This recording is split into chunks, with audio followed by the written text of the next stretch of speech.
एक नाबालिग 17 साल की लड़की ने 3 बच्चों के पिता के साथ बनाए संबंध और फिर अचानक ऐसा कांड होता है कि वह 4 मंजिला इमारत से कूदकर दे देती है अपनी जान। दोस्तों आखिर ऐसा क्या हुआ, इस घटना के पीछे की जानकारी लेने के लिए आप हमारे वीडियो को अंत तक जरूर देखिएगा। नमस्कार, मैं हूं सुदेश कुमार और तिरछी बात पलवल चैनल में आपका स्वागत है।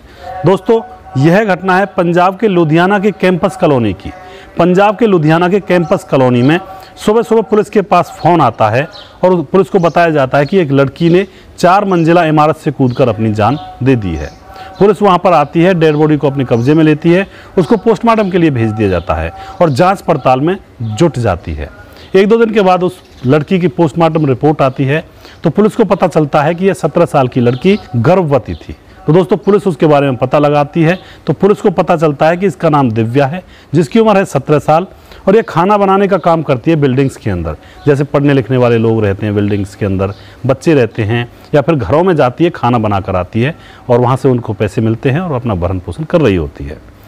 दोस्तों अब पुलिस जांच पड़ताल में जुटती है, पता लगाती है कि आखिर यह इसने खुदकुशी की है या फिर किसी और ने इसको मार दिया है।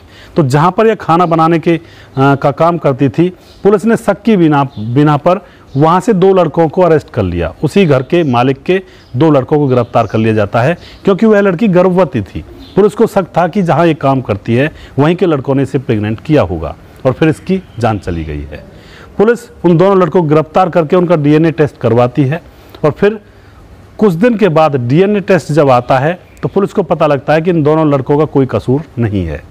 उसके बाद दोस्तों पुलिस फिर छानबीन करती है, फिर पुलिस उसकी कॉल डिटेल्स चेक करती है। कॉल डिटेल से पता चलता है कि वह ज़्यादातर बात किया करती थी एक सफाई कर्मचारी से, जो कि उसी बिल्डिंग में सफाई किया करता था, लिफ्ट की और पूरी बिल्डिंग की सफाई किया करता था, जिसकी उम्र थी गौरव और जिसकी उम्र थी 45 साल, जिसके 3 बच्चे थे। पुलिस अब उसको उठा लेती है। पुलिस उससे सख्ती से पूछताछ करती है तो पहले तो कुछ बताता नहीं है, लेकिन जब सख्ती से पूछताछ की जाती है तो वह बताने लगता है कि यह लड़की हमारी बिल्डिंग में आया करती थी, मैं यहाँ पर सफाई किया करता था और मेरा इस पर मन आ जाता है क्योंकि ये खूबसूरत बहुत थी, इसकी उम्र 17 साल थी। अब मैं इससे प्यार करने लगता हूँ, यह भी मुझसे प्यार करने लगती है। इसी तरह से मामला चल रहा होता है। तभी मुझे पता चलता है कि यह 5 महीने की गर्भवती हो चुकी है। मैं इससे कहता हूँ कि मेरे पास दवाइयाँ हैं, मैं दवाई दे दूंगा, तुम्हें दवाई खा लेना, इस बच्चे को गिरा देना। लेकिन यह लड़की कहती है कि मैं तो तुमसे ही प्यार करती हूँ और शादी भी तुम ही से करूँगी, मैं इस बच्चे को नहीं गिराऊंगी। अब मुझे गुस्सा आ जाता है क्योंकि मैं तो इसके साथ सिर्फ टाइम पास कर रहा था, मेरे तो 3 बच्चे ऑलरेडी थे, मेरी पत्नी थी, घर परिवार था।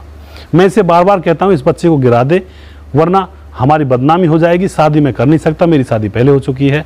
लेकिन वह लड़की जिद पर अड़ी हुई थी कि मैं तो तुमसे ही शादी करूँगी। उसके बाद वह सफाई कर्मचारी गौरव कहता है कि मैं इससे बदला लेना चाहता था।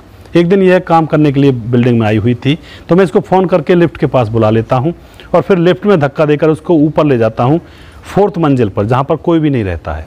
वहाँ ले जाकर पहले तो इसमें थप्पड़ मारता हूँ और इसको अच्छी तरह से पीटता हूँ और उसके बाद इसके पेट पर लात मारता हूँ जिससे वह बच्चा मर जाए और फिर उसको ऊपर बिल्डिंग से धक्का दे देता हूँ और चुपचाप नीचे आ जाता हूँ। दोस्तों यह घटना पुलिस के सामने गौरव बताता है। पुलिस उसको अरेस्ट कर लेती है, उसको जेल भेज दिया जाता है और फिर उसके ऊपर केस दर्ज किया जाता है। तो दोस्तों यहाँ पर क्या वह लड़की बेवकूफ़ थी या फिर वह लड़की, उस लड़की की गलती नहीं थी, इस आदमी की गलती थी जो कि शादीशुदा था, 3 बच्चों का बाप था? किसकी गलती आपको लगती है, किसकी गलती आपको नहीं लगती है? असलियत में गलती गौरव की तो थी ही थी, उस लड़की की भी इतनी गलती थी जो इसकी बातों में आ गई। उसको पता था इसके 3 बच्चे हैं और फिर इस तरह की जिद कर रही थी और इसके साथ घूमती थी फिरती थी इतनी कम उम्र में। दोस्तों गौरव को यहाँ पे कैसी सज़ा मिलनी चाहिए आप अपनी राय कमेंट बॉक्स में लिख सकते हैं। समाज के अंदर हमारी बेटियां होती हैं, कभी भी बेटियों को इस तरह से ना छोड़ें, थोड़ा सा उनके ऊपर ध्यान रखें। कहाँ जा रही हैं, किससे मिल रही हैं, आखिर क्या चल रहा है, इस चीज़ का पूरी तरह से ध्यान रखना चाहिए माँ बाप को, जिससे कि पता लग सके कि बेटी क्या कर रही है। दोस्तों अगर आप हमारे वीडियोज़ को यूट्यूब पर देख रहे हैं तो वहाँ पर हमें स्पेशल थैंक्स का बटन मिल चुका है, आप स्पेशल थैंक्स के बटन का यूज़ कर सकते हैं। और अगर आप हमारे वीडियो को फेसबुक पर देख रहे हैं तो वहाँ पर स्टार का बटन भी हमें मिल चुका है, आप स्टार का यूज़ भी कर सकते हैं और हमें सपोर्ट कर सकते हैं। दोस्तों अगर आपको एडवर्टाइजमेंट निकलवानी है तो नीचे दिए गए हमारी टीम के नंबर पर कांटेक्ट कर सकते हैं और आपकी एडवर्टाइजमेंट को हम अपने चैनल पर चलाएंगे। दोस्तों नेक्स्ट वीडियो में जल्दी फिर से लेकर आऊँगा किसी सच्ची घटना के ऊपर। तब तक आप खुश रहें, सावधान रहें, रिश्तों की अहमियत को समझें, जल्दी से किसी के ऊपर विश्वास ना करें, सावधानी से रहें, सतर्कता से रहें। जय हिंद, जय भारत।